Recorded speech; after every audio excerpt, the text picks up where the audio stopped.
सो hey guys welcome back. वतारी कुन is about to collapse के season 1 episode 2 के explanation के अंदर। अब देखो यार, इसका पहले एपिसोड पे तुमने काफी अच्छा रिस्पांस दिखाया था। सो आई होप कि तुम्हें ये एपिसोड भी काफी पसंद आने वाला है एंड तुम इसके ऊपर भी उतना ही अच्छा रिस्पांस दिखाने वाले हो। वेल तो आजा फिर शुरू करते हैं इस एपिसोड के एक्सप्लेनेशन को बिना किसी देरी के। तो यार इस एपिसोड के स्टार्टिंग में हम नताओ को देखते हैं जो कि तमाओ को देख के काफी ज्यादा घबरा रहा होता है और तभी तमाओ काफी ज्यादा गुस्सा हो जाता है और कमरे में अंदर चला जाता है और ये देख के नताओ काफी ज्यादा उदास हो जाता है। और इसके बाद ताचिबाना भी तमाओ से काफी ज्यादा माफी मांगने लगती है और इसके बाद तभी वहाँ पे वतारी भी आ जाती है। इसके बाद तमाओ बोलने लगता है कि मुझे कुछ काम है और मैं यहाँ से जा रहा हूँ, मैं थोड़ी देर बाद आ जाऊंगा। और वो ताचिबाना को भी बोलता है कि तुम भी अपने घर पे चली जाना। जिसके बाद नाओतो जा रहा होता है और वो बोलता है कि आखिरकार तुम मेरे पीछा क्यों कर रही हो। तो ताचिबाना बोलती है क्योंकि मेरा घर भी इसी डायरेक्शन में है। जिसके बाद तभी नताओ बताने लगता है कि इस बार कुछ ज्यादा ही प्रॉब्लम हो गया है। इसके बाद तभी ताचिबाना उससे पूछती है कि आखिरकार तुम अपने अंट के साथ क्यों रहते हो। और यार हमें यहाँ पे पता चलता है कि वो जो बंदा है ना, वो लिटरली बंदा नहीं बल्कि बंदी है, मतलब वो उसकी अंट है। खैर ये सुनने के बाद नताओ बोलता है कि तुम्हें इससे क्या मतलब, इससे तुम्हें कोई फर्क नहीं पड़ना चाहिए। जिस पे ताचिबाना बोलती है कि हाँ मुझे फर्क पड़ता है और मुझे पढ़ना भी चाहिए क्योंकि तुम्हें और तुम्हारे पेरेंट्स को मैं काफी अच्छी तरीके से जानती हूँ। और इसके बाद नताओ बोलता है कि सबसे पहले तुम थोड़ी दूर हो जाओ, मतलब इतना मत चिपको। और इसके बाद वो अपने अंट के बारे में बताने लगता है कि उन्होंने कभी भी शादी नहीं की और देखा जाए तो हमारे रिलेशनशिप ना काफी ज्यादा खराब है, मतलब कि वो मुझे उतना ज्यादा पसंद ही नहीं करती। लेकिन तभी ताचिबाना उसे पूछती है लेकिन तुम्हारी अंट ने तो तुम्हें गार्डन दिया था ना गार्डनिंग करने के लिए, और सोचो कि अगर वो तुम्हें हेट करती तो आखिरकार वो तुम्हें ऐसा क्यों करने देती। जिसके बाद ताचिबाना उसे काफी ज्यादा सीड्स के पैकेट दिखाती है और वो बताने लगती है कि कौन कौन से वेजिटेबल हैं। और इसके बाद वो जाने लगती है और बोलती है मैं ना अकेले रहती हूँ, तो अगर तुम चाहो या फिर तुम्हारा मन हो तो तुम वहाँ पे आ सकते हो। मतलब भाई बंदे को खुली छूट मिल रही है। खैर इसके बाद नताओ और वतारी एक जगह पे बैठे हुए होते हैं और साथ ही वतारी बोलने लगती है क्या फिर से तमाओ आंटी आपके ऊपर काफी ज्यादा गुस्सा हो गई थी और क्या हमें उन्होंने घर से बाहर निकाल दिया है। तो नताओ बोलता है कि नहीं ऐसा कोई भी बात नहीं है। और इसके बाद हमें तमाओ आंटी दिखाई जाती है जो कि नहा रही होती है और नहाने के बाद वो अपने ग्लासेस ढूंढने लगती है, बट वो उसके कैट ने ले रखी होती है। और यार हम यहाँ पे देखते हैं कि उसे बिना चश्मे का दिखाई नहीं देता है और वो बाहर जाने की कोशिश करती है और वो नताओ से टकरा जाती है। और जैसे ही उसको एहसास होता है वो नताओ को बाहर धक्का देके कुंडी लगा देती है और बोलती है मैंने तो तुम्हें जाने के लिए बोला था ना। जिसके बाद नताओ बोलता है कि हाँ लेकिन आपने गार्डन में हमें वेजिटेबल लगाने दिया था, तो मुझे ऐसा लगा कि आप हमें यहाँ पे रहने देने की परमिशन दे रहे हो। और आपको पता है कि ओनियंस को ग्रो करने में कितना ज्यादा टाइम लगता है और साथ ही और भी काफी ज्यादा वेजिटेबल्स हैं जिन्हें टाइम लगेगा और वो इन सबके नाम भी लेता है। और मुझे ये भी पता है कि हम आपके लिए काफी ज्यादा सिर दर्द है, बट मैं आपसे काफी ज्यादा रिक्वेस्ट करना चाहूंगा कि आप हमें थोड़ा टाइम दो और यहाँ पे रहने की अनुमति दे दो। बस आप ही हो जिसके साथ हमें रहने में अच्छा लगता है और आप हमें कुछ अपने साथ फील कराते हो। उसके बाद तभी उसकी आंटी बाहर निकलती है और वो बोलती है कि वो लड़की कौन थी, क्या वो तुम्हारी गर्लफ्रेंड थी। तो नताओ बोलने लगता है कि नहीं नहीं वो मेरी चाइल्डहुड फ्रेंड थी और वो बस थोड़ी देर के लिए मेरी मदद करने आई थी। और इसके बाद तभी हमें वतारी भी आ जाती है और इसके बाद उसकी आंट बताने लगती है कि अगर तुम अपनी बहन के लिए गार्डनिंग करना चाहते हो तो मुझे ऐसा लगता है कि तुम्हें इस साल काफी ज्यादा सीरियस होना चाहिए। और ये सुनने के बाद नताओ काफी ज्यादा हैरान हो जाता है, मतलब कि वो समझ जाता है कि आंटी उसे कहीं ना कहीं परमिशन दे चुकी है। और साथ ही वतारी भी इसके बाद काफी ज्यादा खुश हो जाती है और बोलती है कि मैं तो टमाटर के प्लांट्स को ग्रो करूंगी। और इसके बाद तभी नताओ बोलता है कि पापा बताया करते थे कि आपके पास एक वेजिटेबल गार्डन हुआ करता था। और भाई ये सुन के तो बंदी इतना ज्यादा गुस्सा होती है ना, वो बोलती है कि मेरे भाई के बारे में ना बिल्कुल भी बातें मत करना, मुझे काफी गुस्सा आता है। और वो ये बोल के यहाँ से निकल लेती है और भाई उसे ऐसे देख के नताओ की फट जाती है और उसकी बहन तो काफी ज्यादा डर जाती है। इसके बाद वो सभी स्कूल जा रहे होते हैं और उसके साथ ताचिबाना भी होती है। और यहाँ पे नताओ सोच रहा होता है कि आखिरकार इस बंदी की परेशानी क्या है, मतलब ये हमारे पीछे ही क्यों पड़ गई है। जिसके बाद हमें गार्डन का सीन दिखाया जाता है और हम देखते हैं कि यहाँ पे काफी छोटे छोटे पेड़ उग गए होते हैं और ये देख के नताओ काफी ज्यादा खुश होता है। और नताओ बताने लगता है कि मूली के पेड़ जो है ना वो 20 दिन से ज्यादा बड़े हो चुके हैं और इनको काफी अच्छा सनलाइट मिल रहा है, इस कारण से ये इतने अच्छे तरीके से ग्रो हो रहे हैं। और ये देख के वतारी और भी काफी ज्यादा खुश होने लगती है। और इसके बाद तभी नताओ बोलता है कि तुम्हें ना अब गार्डन का ध्यान रखना होगा। और वो बोलती है कि भैया लेकिन मैं तो काफी ज्यादा छोटी हूँ ना, मतलब मेरे से इतना काम कैसे करवा सकते हो आप तो मेरे से काफी ज्यादा बड़े हो, तो आपको इसका ध्यान रखना चाहिए ना। और भाई ये बात सुनते ही ये बंदा समझ जाता है कि ये क्या बोलना चाह रही है। खैर उसके बाद वो लोग और भी काफी सारी बातें करते हैं। जिसके बाद हमें स्कूल का सीन दिखाया जाता है जहाँ पे इसियारा नताओ से बात कर रही होती है और वो उसे बोलती है कि तुम्हें पता है ना कि हमारा टेस्ट काफी क्लोज आ रहा है। तो नताओ कहता है कि हाँ यार ये तो मुझे पता है और इसको लेके मैं काफी ज्यादा हैरान भी हूँ क्योंकि उसने स्टडी कर ही नहीं थी। जिसपे इसियारा बताने लगती है कि कल तो ऑफ है तो क्यों ना तुम्हारे घर पे स्टडी कर लिया जाए। तो नताओ बताने लगता है कि वैसे तो मैं ज्यादा स्मार्ट नहीं हूँ। और इसियारा बोलती है कि कोई बात नहीं, अगर हम दोनों साथ में बैठ के स्टडी करेंगे तो काफी अच्छी तरीके से हो जाएगा। और तभी वहाँ पे इसियारा की एक फ्रेंड आती है और इसियारा ना अपने दोस्त के साथ वहाँ से चली जाती है। उसके जाने के बाद नताओ सोचता है कि सच में कल तो मुझे उसके साथ टाइम स्पेंड करने का मौका मिलेगा। और ये बात सुन के बंदा काफी ज्यादा खुश हो रहा होता है। इसके बाद हम देखते हैं कि बारिश होने लगती है और हम देखते हैं कि यहाँ पे जो नताओ होता है ना वो अम्ब्रेला लेके नहीं आया हुआ होता है। और तभी वहाँ पे ताचिबाना आती है और वो बताती है कि मुझे पता था कि आज बारिश हो सकता है, इस कारण मैंने अम्ब्रेला लाया है। जिसके बाद नताओ उसका काफी ज्यादा धन्यवाद भी करता है क्योंकि उसने उसे अम्ब्रेला ऑफर करा था। और तभी हमें यहाँ पे दूसरी तरफ इसियारा को दिखाया जाता है जो कि एक अम्ब्रेला लेके खड़ी होती है और हमें बताया जाता है कि वो ये अम्ब्रेला नताऊ को ऑफर करने वाली थी, लेकिन वो शर्म के मारे कर नहीं पाई। इसके बाद नताऊ घर पे जाता है और वो सोचता है कि मुझे ना वतारी के लिए अभी रेनकोट निकाल देना चाहिए, मतलब कि बारिश का मौसम है और वो कहीं गीली ना हो जाए। और इसके बाद वो रेनकोट ढूंढने के लिए जाता है और जब वो ड्रॉर के अंदर देखता है ना तो उसे वहाँ पे वतारी का एक टेस्ट पेपर दिखाई देता है, जहाँ पे उसके मैथ में 100 में से 100 आए हुए होते हैं। खैर नताऊ सोच रहा होता है कि इतने अच्छे ग्रेड है तो आखिरकार उसने मुझसे छिपाया क्यों। और इसके बाद तभी वहाँ पे वतारी भी आ जाती है और भाई उसे देख के अपने बंदे की खिसक लेती है, मतलब बंदा घबरा सा जाता है और बोलता है कि आखिरकार तुम घर पे कैसे आ गई, मतलब कि तुम्हारे पास तो अम्ब्रेला ही नहीं था। और इसके बाद वतारी बताने लगती है कि मेरी एक फ्रेंड है तो मैंने उसके साथ अम्ब्रेला शेयर कर लिया था और जल्दी से घर पे आ गई थी क्योंकि बारिश बहुत तेज हो रही थी ना। और तभी हम देखते हैं कि नताऊ जो होता है ना वो काफी ज्यादा उदास हो जाता है और इसके बाद वहां से चला जाता है। और जाने से पहले वो बोलता है कि चलो ठीक है मैं कुछ टाइम बाद आता हूँ। और इसे देख के वतारी कुछ समझ नहीं पाती है कि आखिरकार ऐसा क्यों हो रहा है, क्या भैया मेरे से उदास है, और वो काफी ज्यादा सोचने लग जाती है। बट यहाँ पे हम नताऊ को देखते हैं जो कि बार बार यही सोच रहा होता है कि आखिरकार मैं अम्ब्रेला एक्स्ट्रा लेके क्यों नहीं गया, क्योंकि वतारी का मेरे अलावा कोई नहीं है और मेरे बिना वो काफी ज्यादा हेल्पलेस हो जाती है। और यार देखा जाए तो मेरे सभी काम ना वतारी के आसपास ही घूमते रहते हैं। जो चीज वतारी को पसंद है मैं वो चीजें करता हूँ, जो चीजें वतारी को नहीं पसंद है मैं वो चीजें नहीं करता हूँ। बट इसके बाद तभी वो सोचता है कि लगता है यहाँ पे कुछ गड़बड़ है और वो अपने बगल में देखता है और तभी वो देखता है कि वहाँ पे तचिबाना भी होती है और उससे अम्ब्रेला के बारे में पूछती है। तो तचिबाना बोलती है कि सॉरी वो तो मैं घर पे भूल गई। और इसके बाद वो भागने लगती है और तभी नताऊ उसे पकड़ता है और बोलता है आखिरकार सब लोग मुझसे झूठ क्यों बोल रहे हो। और तुम्हें पता है अगर कोई मुझसे झूठ बोलता है ना तो मुझे बिल्कुल भी अच्छा नहीं लगता, मुझे बहुत ज्यादा गुस्सा आता है। इसके बाद वो वतारी की बातें याद करने लगता है और बोलता है कि अभी ना तुम्हें बड़ा हो जाना चाहिए। और वतारी बोलती है कि नहीं मैं तो बिल्कुल भी बड़ी नहीं होंगी। नताऊ सोचने लगता है कि वो ऐसी नहीं है कि जो बड़ी होने से डरती है, क्योंकि जो हमारे पास है ना वो उसे खोने से काफी ज्यादा डरती है। और अभी हमें वतारी भी दिखाई जाती है और वो भी काफी ज्यादा परेशान होती है। इसके बाद तभी तचिबाना बोलती है नताऊ तुम्हें कुछ हुआ है क्या,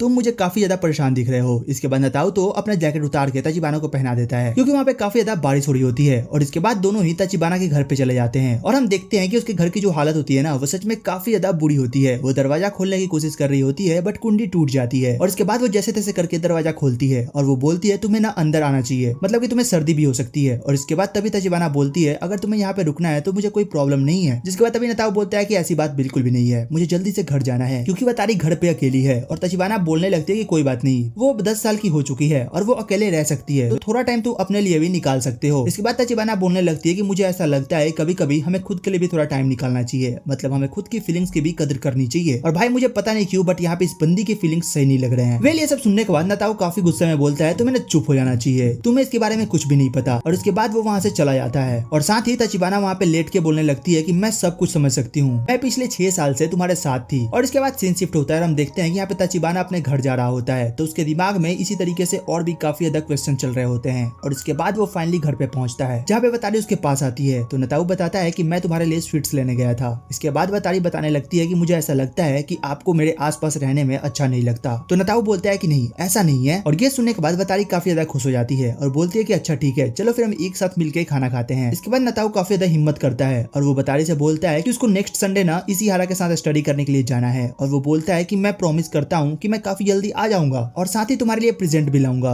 और इसके बाद वतारी वहाँ पे काफी ज्यादा रोने लगती है और वो बोलती है कि आपने मुझे प्रॉमिस किया था कि आप अगले संडे को मेरी मदद करोगे स्टडी के अंदर। तो नताऊ बोलता है कि हाँ मुझे पता है, तो चलो क्यों ना हम उसे अभी कर ले। और वो बोलने लगती है कि सच में मैं काफी ज्यादा स्टूपिड हूँ। और इसके बाद नताऊ तभी उसको टेस्ट पेपर दिखाता है और उसके बाद वतारी उसको देखते ही घबरा जाती है और फटाक से उसको लेके दूर फेंक देती है। और भाई ये देख के नताऊ घबरा जाता है कि आखिरकार इस बंदी को अचानक से क्या हो गया। और फिर वो बोलता है कि तुम मेरे बिना भी काफी अच्छा स्टडी कर रही हो और तुम्हें एक तरीके से मेरी जरूरत नहीं है। और वो बोलने लगती है कि नहीं ऐसा बिल्कुल भी नहीं है, मेरे बहुत कम नंबर आए थे, वो गलत पेपर है। और वो बताने लगता है कि मुझे कुछ भी करने में अच्छा नहीं लगता है जब तक कि तुम मेरे पास नहीं होते, और जब तक तुम मेरे पास हो मुझे और कुछ भी नहीं चाहिए। और इसके बाद तभी अचानक से नताऊ वहाँ पे बेहोश होकर गिर जाता है और ये देख के वतारी काफी ज्यादा घबरा जाती है और वो फटाक से तमाऊ आंटी के पास जाती है, उन्हें लेके आती है। और इसके बाद इसी हारा को भी स्कूल में पता लगता है कि नताऊ को फीवर आ रखा है। उसके बाद हम नताऊ को देखते हैं जो कि कह रहा होता है कि तुम्हें ना मुझसे दूर हो जाना चाहिए क्योंकि तुम्हें भी कोल्ड हो जाएगा और तुम्हें स्कूल भी जाना है। वतारी बताने लगती है कि मैं आपके बिना स्कूल बिल्कुल भी नहीं जाने वाली और मैं आपसे दूर भी नहीं जाने वाली। और नताऊ बोलने लगता है कि तुम्हें ना बच्चों की तरह हरकतें नहीं करनी चाहिए, तुम्हें फटाक से स्कूल जाना चाहिए। और वतारी बोलती है कि नहीं मैं बच्चों की तरह एक्ट नहीं कर रही हूँ, मैं बस आपके लिए काफी ज्यादा परेशान हूँ। और नताऊ बोलता है कि तुम्हें परेशान होने की जरूरत नहीं है। इसके बाद हम देखते हैं कि नताऊ आराम से लेट रखा होता है बट वो जैसे ही आंखें खोलता है भाई लिटरली उसके सामने ताचिबाना लेट रखी होती है और वो बंदा उस समय से ताचिबाना से बात कर रहा होता है। और फिर वो उससे पूछती है कि तो बताओ अब तुम्हारी तबीयत कैसी है, मतलब भाई तबीयत तो अब सही हो गई होगी। बट भाई अपना बंदा तो यहाँ पे काफी ज्यादा घबरा गया होता है, उसको यहाँ पे समझ नहीं आ रहा होता है कि आखिर ये बंदी यहाँ पे कर क्या रही है। और वो बोलता है कि अभी मैं थोड़ा ठीक हूँ। और इसके बाद वहाँ पे लिटरली अपने कपड़ों के अंदर से दवाई निकालती है और वो उसे देने लगती लगती है। तो नताओ बोलता है कि आखिरकार दवाई को इस जगह पे कौन रखता है, मतलब कि पेट के अंदर। तो तचिबाना बताने लगती है कि तुम्हारी मदर ने मुझे बताया था कि ये दवाई तुम्हारे ऊपर काफी ज्यादा असर करती है। और नताओ भी सोचने लगता है कि इसको ये सारी बातें अभी तक कैसे याद है, मतलब कि इतनी पुरानी बातें तो मुझे भी याद नहीं रहती। और फिर वो सोचने लगता है कि आखिरकार जब भी मैं किसी प्रॉब्लम में होता हूँ ये अचानक से कैसे आ जाती है। इसके बाद वो दोनों ऐसे ही थोड़ा बहुत स्कूल की बातें करते हैं, मतलब कि नताओ तो बोलता है कि अभी भी मॉर्निंग क्लासेस लेने के लिए जा सकता हूँ, बट तचिबाना बोलती है कि मुझे लगता है कि तुम्हें नहीं जाना चाहिए। तभी वहाँ पे नताओ का बेल बजता है और उसको तो लगता है कि तमाओ आंटी होगी, बट वो जैसे ही वहाँ पे गेट खुलता है तो वो देखता है कि वहाँ पे इशिहारा है और वो बताने लगती है कि मैं ना बस तुम्हें चेक करने के लिए आई थी। और वो पूछने लगती है कि क्या अभी तुम्हारी तबीयत ठीक है। तो नताओ बताता है कि हाँ मैं पहले से बेटर फील कर रहा हूँ। जिसपे इशिहारा बोलने लगती है कि बस मैं तुम्हें चेक करने के लिए आई थी और तुम मुझे ये बताओ कि आखिरकार तुम्हारा किचन कहाँ पे है, मैं तुम्हारे लिए कुछ खाने के लिए बना देती हूँ। और तभी नताओ यहाँ पे काफी ज्यादा हैरान हो जाता है। वो सोचता है कि ऐसी खूबसूरत लड़की मेरे लिए खाना बनाएगी। और तभी तचिबाना बोलती है मुझे अब घर जाना है। और ये सुन के नताओ काफी ज्यादा हैरान हो जाता है और बोलता है कि आज तुम अचानक से कैसे बोल रही हो। और तचिबाना बोलती है कि तुम्हें तो बोला कि मुझे जल्दी से घर चले जाना चाहिए। इसके बाद तभी तचिबाना काफी क्लोज आने लगती है और नताओ बोलता है कि तुम्हें ना ऐसा नहीं करना चाहिए, मतलब कि इशिहारा भी घर पे है। और इसके बाद तभी इशिहारा भी रूम के अंदर आने लगती है और इसके बाद वो जैसे ही दरवाजा खोलती है वहाँ पे नताओ के अलावा और कोई भी नहीं होता और उसने खाना बना के लाया था। और नताओ काफी ज्यादा धन्यवाद करने लगता है। जिसके बाद तभी हमें पता लगता है कि आखिरकार तचिबाना कहाँ पे छिप रखी हुई होती है। मतलब भाई बंदे के तो मजे ही मजे थे, लेकिन यार बंदे के अंदर ही अंदर फटी रही थी। एंड इसी के साथ ये एपिसोड यहीं पे खत्म हो जाता है। वेल तुम कमेंट करके बताना कि तुम्हें ये एपिसोड कैसा लगा, मतलब कि यार मेरे को तो ये काफी अच्छा लगा है। अगर तुम्हें भी अच्छा लगा हो तो एक लाइक कर देना एंड सब्सक्राइब करना मत भूलना। और यार इसी के साथ हम लोग और भी कई सारी एनिमेज को फॉलो कर रहे हैं, तो अगर तुम उन्हें देखना चाहोगे तो मैं उनका लिंक यहाँ नीचे डिस्क्रिप्शन के अंदर दे दूंगा, तो तुम उन्हें वहां से जाके चेकआउट कर सकते हो। तो चलो फिर मिलते हैं तुमसे एक और नई वीडियो एक और नई एक्सप्लेनेशन के साथ। तब तक के लिए टेक केयर, गुड बाय।